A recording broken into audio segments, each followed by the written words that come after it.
Hello बच्चों, तो आओ प्रश्न को देखते हैं। रेखा जिसके दिक् अनुपात 2:2:1 के अनुपात में है तथा बिंदुओं 3,1,4 एवं 7,2,12 को मिलाने वाली रेखा के बीच का कोण हमें ज्ञात करना है। बच्चों इसके लिए हमें 4 विकल्प दिया गया है। ए विकल्प में cos इनवर्स 2/3, बी विकल्प में cos इनवर्स -2/3, सी विकल्प में tan इनवर्स 2/3, डी विकल्प में इनमें से कोई नहीं। तो दिए गए चारों विकल्प में से बच्चों हमें सही विकल्प का चयन करना है। तो दिए गए प्रश्न की मुख्य अवधारणा की बात करें तो बच्चों यहाँ पर हम देखेंगे दो बिंदुओं x1 y1 z1 तथा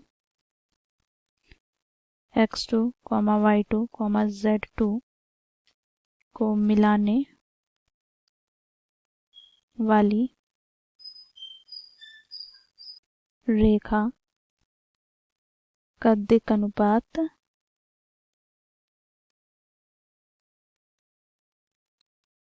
a1, b1, c1 है। तो बच्चों यहाँ से हमें a1 बराबर प्राप्त क्या होगा, तो x2 माइनस x1। b1 बराबर क्या प्राप्त होगा, तो y2 माइनस y1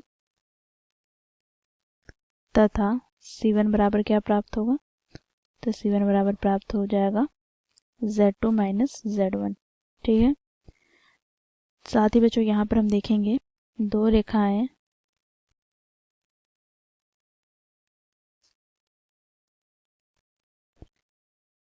क्या, तो देखो r1 वेक्टर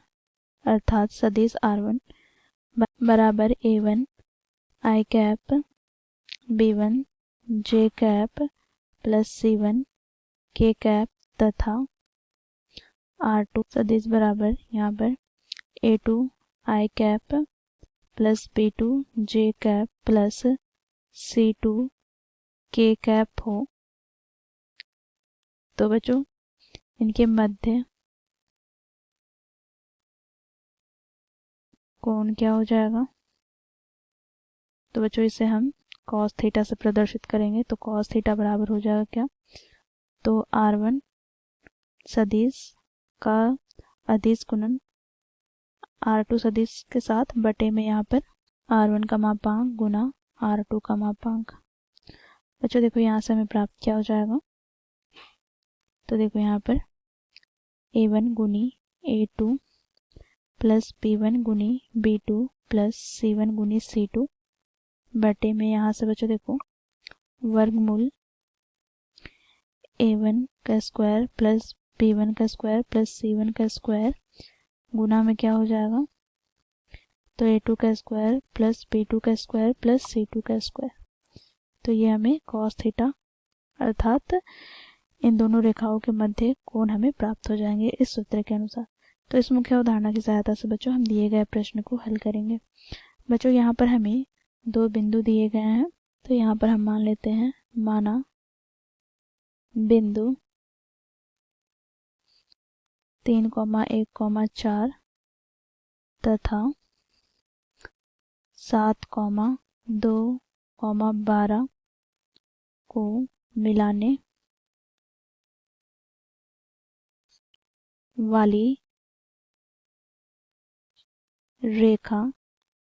बच्चों इसे हम बिंदु ए मान लेते हैं, इसे बिंदु बी, रेखा ए बी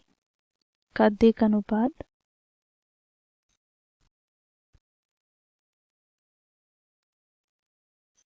क्या हो जाएगा, तो देखो यहाँ पर ये हमें प्राप्त हो जाएंगे a1 बराबर 7 माइनस 3, b1 बराबर 2 माइनस 1 तथा c1 बराबर 12 माइनस 4। तो यहाँ से हमें a1 का मान प्राप्त हो गया 4, b1 का मान प्राप्त हो गया क्या, तो देखो यहाँ से 1 तथा c1 का मान प्राप्त हो गया क्या, तो 8। तो यहाँ पे हम लिखेंगे अतः ए बी का दिक् अनुपात 4,1,8 है। अब बच्चों यहाँ पर हम रेखा ए बी को हम मान लेंगे यहाँ पर क्या, तो r1 कैप। तो यहाँ से हमें प्राप्त क्या हो जाएगा, तो i k cap J cap plus 8 के कैप, ठीक है। तथा दूसरी रेखा का हमें दिक् अनुपात क्या दिया गया है, तो 2,2,1, तो यहाँ से हमें R2 सदिश प्राप्त क्या हो जाएगा, तो 2 आई कैप प्लस 2 जे कैप प्लस के कैप। अब बच्चों देखो यहाँ पर इन दोनों रेखाओं के मध्य हमें कोण ज्ञात करना है, तो यहाँ से हमें कॉस थीटा बराबर प्राप्त हो जाएगा R1 सदिश का अदिश गुणन R2 सदिश के साथ बटे में यहाँ पर R1 का मापांक गुने R2 का मापांक। अब बच्चों देखो यहाँ पर इसका हम इन दोनों रेखाओं का हम क्या करते हैं, तो अदिश गुणन करेंगे, तो यहाँ से बच्चों हमें प्राप्त क्या हो जाएगा, तो 4 गुनी 2, फिर प्लस का यहाँ से हमें प्राप्त हो जाएगा 1 गुना 2, प्लस यहाँ से हमें प्राप्त हो जाएगा 8 गुना 1,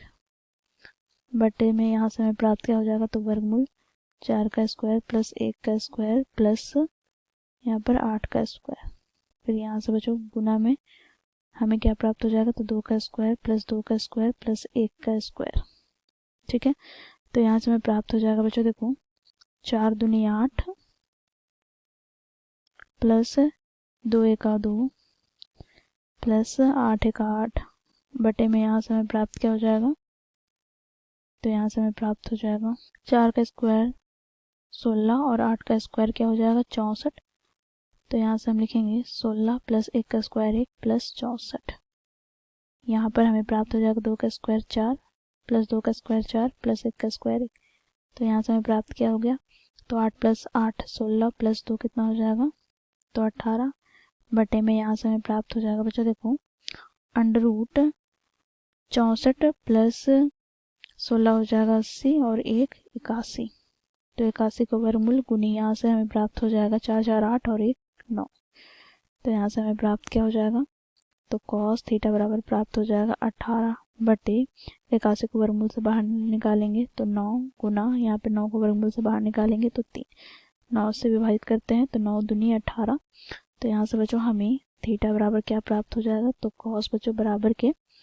दाईं ओर आएगा तो कॉस इन्वर्स हो जाएगा और यहाँ पर 2/3, तो थीटा का मान हमें प्राप्त हो गया कॉस इन्वर्स 2/3, तो ये हो जाएगा बच्चों हमारा उत्तर। हम विकल्प की ओर चलेंगे तो कौन सा विकल्प में बच्चों ये हमें दिया गया है, तो आप देखते हैं, तो बच्चों ये विकल्प ए में दिया गया है, विकल्प ए हमारा सही विकल्प हो जाएगा, बाकी विकल्प गलत हो जाएंगे। तो इस प्रकार बच्चों हम लोगों ने मुख्य अवधारणा की सहायता से दिए गए प्रश्न को हल किया। आशा करती हूँ आप लोगों को यह प्रश्न समझ में आया होगा। धन्यवाद।